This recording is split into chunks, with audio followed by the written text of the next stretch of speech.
pánom Šefčovičom sa pochopiteľne poznáme dlhé roky. Začínali sme vlastne ešte na federálnom ministerstve zahraničných vecí a potom sme veľmi tesne spolupracovali, najmä v tom období, keď ja som bol ministrom zahraničných vecí. Pán Šefčovič pôsobil ako náš predstaviteľ pri Európskej únii v bruselských inštitúciách.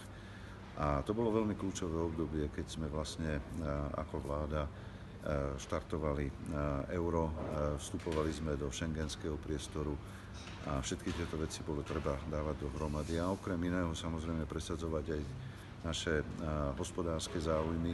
Pán Šefčovič to robil veľmi, veľmi dôsledne a veľmi dobre a bol skutočne oporou pre vtedy vládu, ktorá vlastne bola nová po dlhých rokoch v takejto zostave.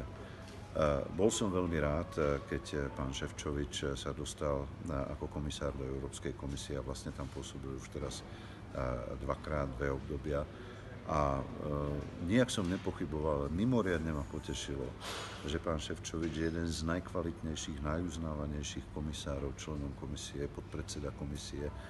Pričom v obidvoch obdobiach mal vynikajúce portfólia, ktoré neboli len symbolické ako v mnohých ďalších prípadoch, ale ktoré majú zase bezprostredný dopad na to, ako sa nám žije, ako sa nám pracuje, pozitívny dopad na ekonomiku Slovenska a tým pádom aj na občanov Slovenskej republiky, ktorí z tohto tiež môžu z takéhoto proste jeho pôsobenia len profitovať. Ja som veľmi rád, že pán Šefčovič pôsobí v komisii nielen tak ako komisár, čo je samozrejme a vlastne nezávislý vysoký predstaviteľ medzinárodného spoločenstva, ale zároveň nikdy nezabúda na svoje korene.